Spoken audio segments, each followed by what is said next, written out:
Welcome to the Digital Insight, the official podcast series for CPO strategy, supply chain strategy, and interface magazines. Today, we're joined by Nirav Patel, CEO of the consultancy firm Bristlecone. Bristlecone is the leading provider of AI-powered application transformation services for the connected supply chain. And today, we'll be discussing the challenges facing supply chain leaders in a very uncertain time and how they can solve them.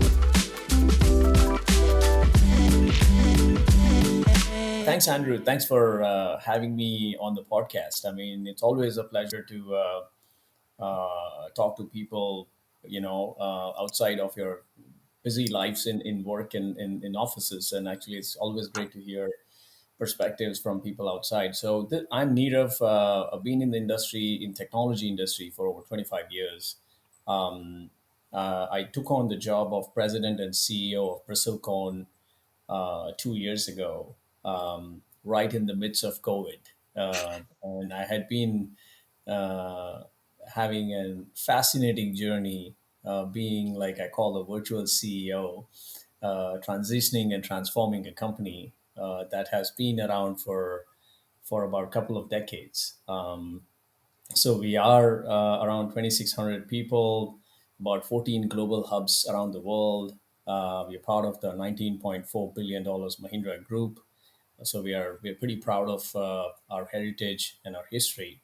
I, in my life, have played many roles at various organizations. The biggest of those was over 20 years building one of the largest tier one system integrator in Cognizant, which which from the time that I joined, which was around 2,000 employees, to grew to the time when I left over 300,000 employees. So I've seen multitude of scaling through many roles that I played with them, and I personally believe myself to be a business builder and a scaler with a very sharp view on certain industries that I call home, my comfort zones of industries that I understand, and clearly supply chain is one of them. So I was pretty excited with this opportunity with Bristlecone, and I took on that job, and have been very exciting, dealing through with this sort of dynamically changing supply chain environments in the market. So you mentioned there, obviously, COVID was a big issue, certainly when you started. What kind of initial challenges did that throw into your way? Because obviously, starting a new job is something, isn't it? It's going to throw up some interesting situations. But what's it like starting a new job on that scale with Well, I'll, current? I'll say first of all, at a personal level, Andrew. Look, I was going in cold, not knowing how to be a virtual CEO. Live alone the fact that this was the first time me being a CEO in my life. So, you can imagine that on one side, I'm trying to understand what this new responsibility means, but at the same time, trying to energize an organization that I'm coming in from an outside and trying to do all of that while we have an absolute crisis of sorts going on in the market. So I always felt when I coming in that trying to transform a company when the external variables are somewhat predictable is a little easier when you have things changing outside and you're trying to change things inside as a company. And so to me, frankly, the talent we have in our company has been an absolute pleasure for me to work with. They've made my life a lot easier. I've settled in my new role.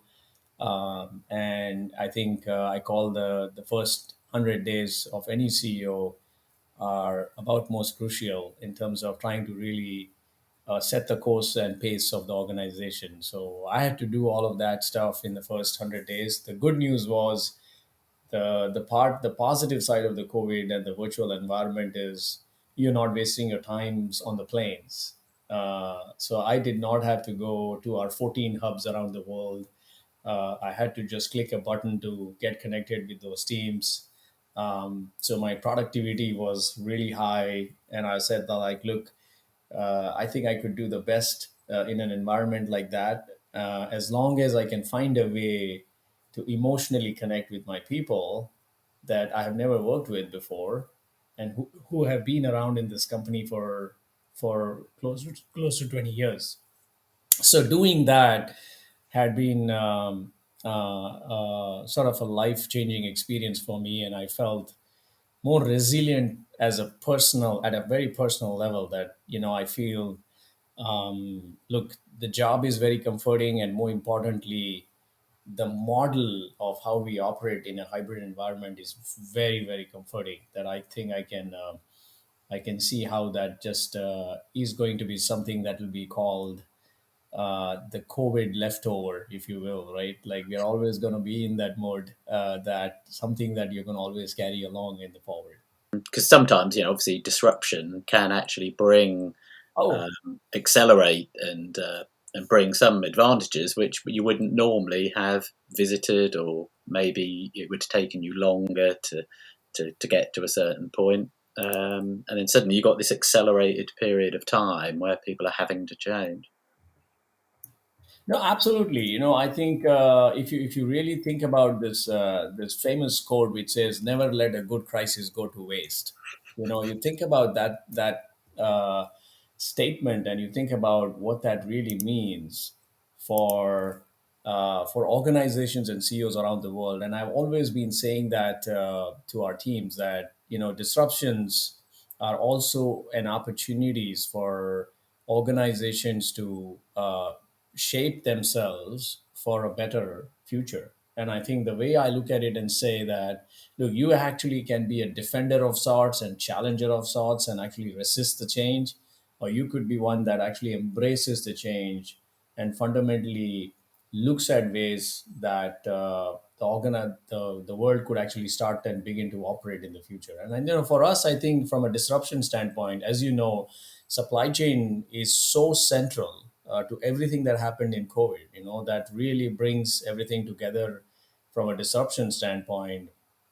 To a business that was somewhat of a hygiene, that the supply chain officers were never called beyond just simply to ask that, hey, hope things are okay, and that you're going to get the shelf on my you're going to get my products on the shelf in the retail space.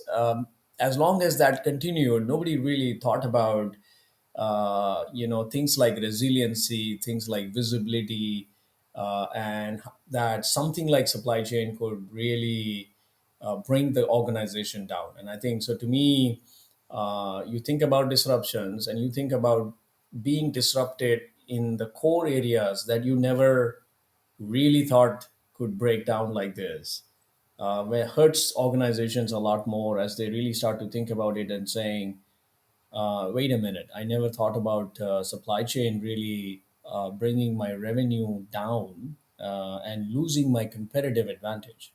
Something that was never a big competitive advantage is now a huge, huge competitive advantage for companies. And they are investing and committed to build a resilient supply chain, as they think that that is going to really, place them more competitively for the future. Yeah, I mean, you mentioned COVID there. I mean, obviously, that's had a massive impact on every single sector, never mind supply chain. But then we've also got the war in Ukraine as well, haven't we? Kind of creating even more problems, if you like, for supply chain leaders. What what would you say at the moment are the biggest challenges that supply chain leaders are facing right now, and then we could maybe sort of move towards kind of looking at how we could sort of address those as well. Mm. Well, supply chain shocks are not new, first of all, right? They've always been there. Whether it is triggered by an earthquake in Japan or a tsunami in Taiwan, the question is that we've always had supply chain shocks, but increasingly they're becoming more and more frequent. And I think that's the aspects of the business that nobody prepared themselves for, and saying, two things: the frequency of those shocks and the depth of the shocks. So the impact of those shocks have been really magnitude large. So those two are what has really brought this situation front and center. And I think in that scenario, you really think about it and saying that these shocks are not when where itself on its own way happening, but then now on top of it, you have geopolitical situations, macro issues like the Russia-Ukraine situations, which I call man-made shocks. Think of them as the nature shocks and the man-made shocks, right? So I think the question for us as a community and a world is, how much can you do to really minimize the man-made shocks? And I call that, when supplies from Ukraine really shuts, and supplies from a country like Ukraine really shuts, I think you could argue that, could this be prevented and could this be avoidable? And I think a similar situation to a large extent, while not being perceived that way, is the climate change. And the climate change is also having an equally an adverse impact in the way things are being produced in different parts of the world. And the climate change is affecting that. So suddenly your sourcing strategies and supply strategies are changing, because you were going after a certain geography to buy coffee beans, and now you realize, because of deforestation, climate change, coffee isn't coming and growing in that part of the world. So I think you have to kind of really look at it in those two ways. In my opinion, you have what I call climate change shocks. You have shocks that are somewhat fairly triggered by humans around the world. And you have to really prepare yourself from a business standpoint to say that, how do you prepare for these shocks? And I think so. To me, I think increasingly, as individuals, organizations are becoming more and more resilient, and then saying, you know what, you cannot predict the shocks. So if you assume that you cannot predict the shocks, can you respond to these shocks faster? So your competitive advantage suddenly changes. It's not about, I have gone through prediction of these shocks, but I'm now saying, if shocks were to come, how quickly can I stand up? If you get the punches, it's the conversation around the fact that you get knocked down, but then how quickly can you stand up to really respond to that situation? And to me, that is a huge behavioral change of how people are trying to solve the supply chain situation of today than how they solved it before. I see. And what would you say are some of the key preventative measures, that supply chain leaders can look to develop that agility and that visibility, and facing, what is a very uncertain sort of Yeah. short term future. Look, I think if you look at some of the core statistics, it's very clear that many of our clients, if you really look at all the common surveys that come out of the CXOs and the chief supply chain officers, clearly tell us that they 80% of those executives want to invest in technologies like artificial intelligence, machine learning, to take benefit of these modeling capabilities to really be able to predict and really be building a visibility and a resilient supply chain system, so that they can actually say, you know what, I have a problem in place A, but I can go to place B or a place C, and actually be able to really bring the same goods in to produce the products that I need to manufacture, right? So increasingly, a large portion of our executives are fundamentally relying and saying that, first of all, technology is very central to us solving the supply chain problem of the future. You're not just going to create bigger warehouses. You're not just going to really stock up more. The traditional way of solving would be that, you know what, I need more toilet papers. Then let's just fill four big warehouses of toilet papers. And can that solve it? I don't think customers are solving it that way. Customers are really saying, can I take use of the technology to be smart about how I solve the supply chain problems and be more aware of what exists where, and then bring those things in the fastest time possible. So I think technology to me is very, very fundamental. And within the technology world, you have things like, artificial intelligence, machine learning, digital twin capabilities, and there are a whole battery of capabilities that I think a lot of our clients actually have access to today that they never had it before. If you go back about 5, 10 years ago and say that, hey, did you have access to these capabilities? Like, how do you do it? For example, for one of our clients in life sciences industries, right? Who's one of the leading DNA sequencing manufacturer of devices in those markets in life sciences. We are doing a track and trace for them where over 300,000 shipments are being tracked as they go from point A to point B, and in providing that level of visibility. That was all a fairly manual process in the past.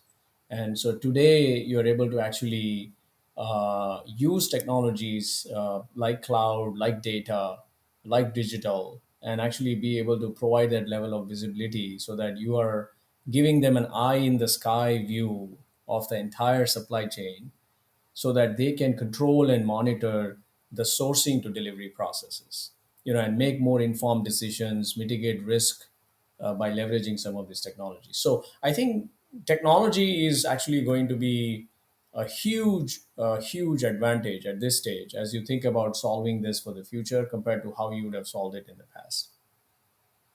And I guess if you mentioned earlier, obviously outside of COVID and outside of the war in Ukraine, we've also got this drive for sustainability and diversity as well, and obviously supply chain management is crucial in that as well, isn't it? In terms of finding out the provenance in the supply chain, who are your suppliers, and all of this is sort of becoming paramount, isn't it, at the moment?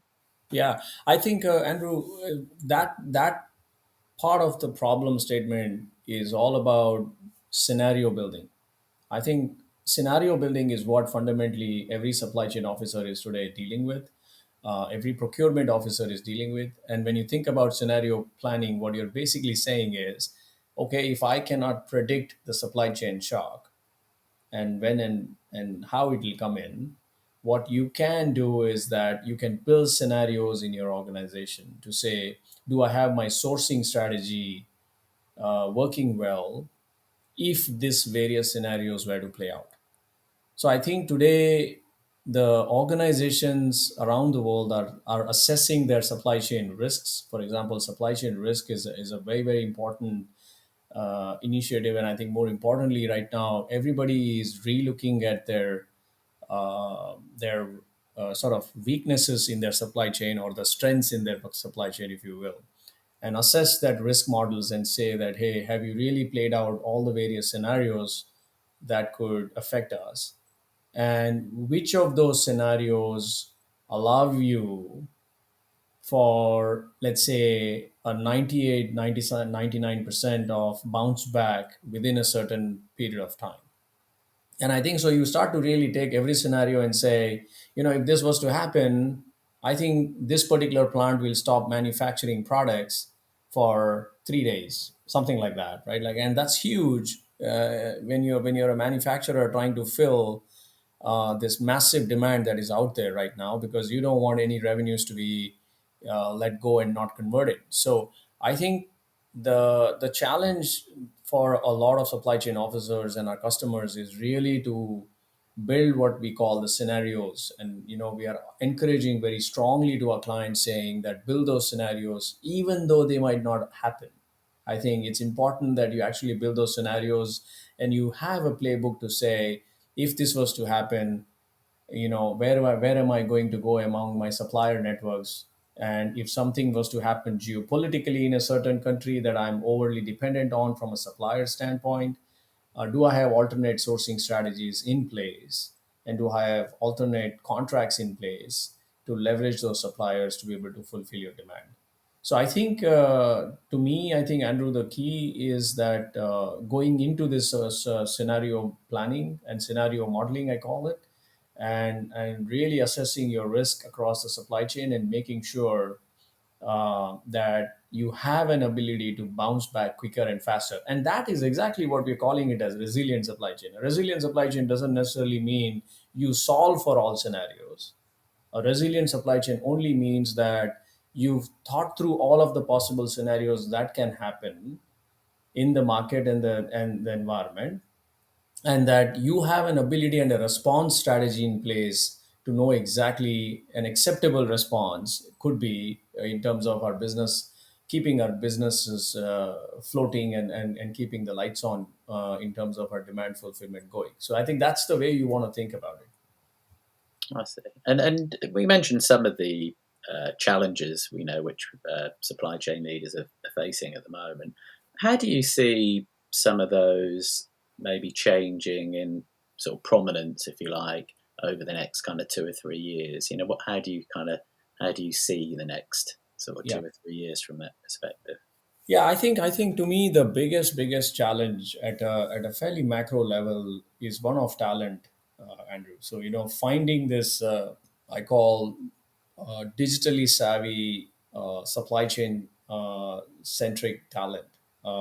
People who understand these various nuances of what could go wrong in a supply chain. So I think this is where I think you look at it and saying that you are counting on the various strengths and experience of individuals who have worked for many years in the supply chain industry, but equally important, tying that with the technologist who actually can leverage these new age technologies to blend it. So you're almost looking at this human mashup of sorts, where organizations that are feeling increasingly very confident of their ability to stand back up are those that somewhat have had the talent model figured out. And I think, to me, that is a real biggest challenge. It's not to say that we don't have solutions of how to solve a supply chain problem. I mean, you can see we had the toilet paper crisis, but the crisis didn't last long. I mean, people were able to really respond to come back, and as such, as you draw a focus on any specific problem areas, it seems to solve very quickly in a relative faster term. But it's the question of trying to really say that, why do you really prevent? I mean, is there any way for you to prevent that problem in the first place? And I think it's that prevention strategy, knowing such a volatile environment from a supply chain shocks perspective exists out there.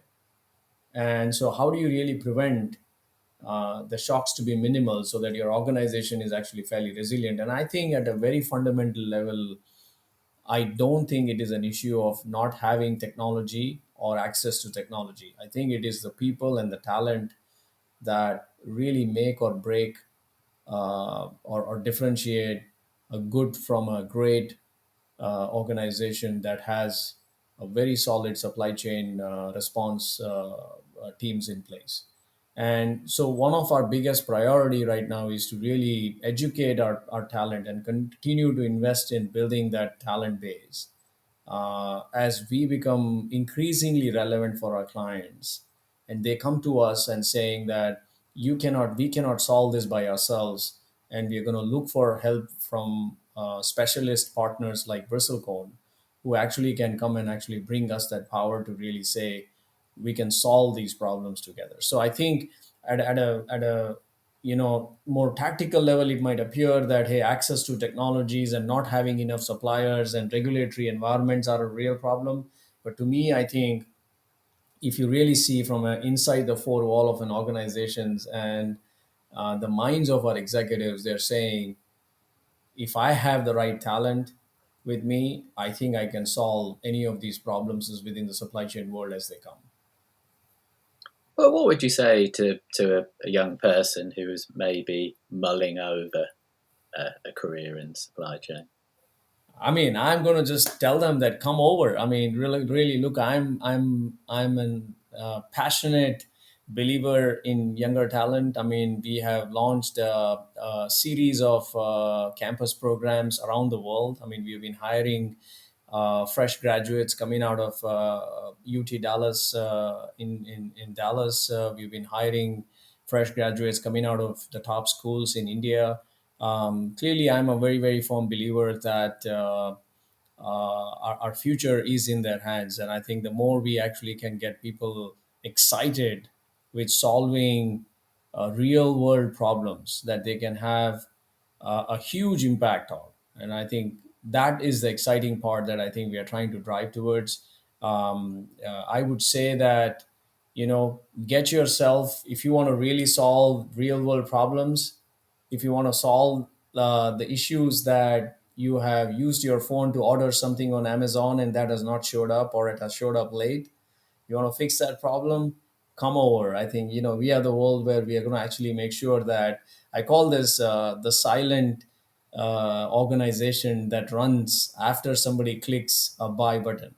What happens, the time between you click the buy button and till the time a product shows up at your in your hand is all that goes on in terms of really a sophisticated supply chain systems to make sure that that is there. And I think we have now also worked with academia to really design certain programs which will make them more ready, if you will, for the corporate world. And we are now designing certain specific supply chain programs to commit ourselves back into the industry, to say that, hey, can we get people and students who are aspirationally excited about being in this world.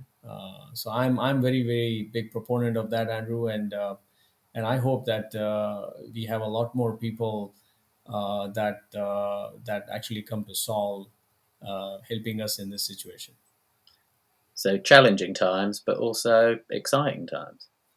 Absolutely, absolutely. I mean, it is a very, very exciting time. These times could actually, I call, take two approaches. A human mind goes either in a defensive mode, trying to prepare for the worst, or the human mind goes in an offensive mode and feels more resilient and confident. I think the life is a lot smarter and brighter and exciting this side of the world when you are more optimistic about the future and feel that no matter what, the world is going to bounce back and organizations are going to be more resilient as we try and collectively solve the problems of the future. So I'm always being sitting on the cam of optimism and hope. And I think I always feel very excited. And hence my intent never to stop investing in our people and our kids and our education for the future, so that that's the only way you can actually solve the problems of the future.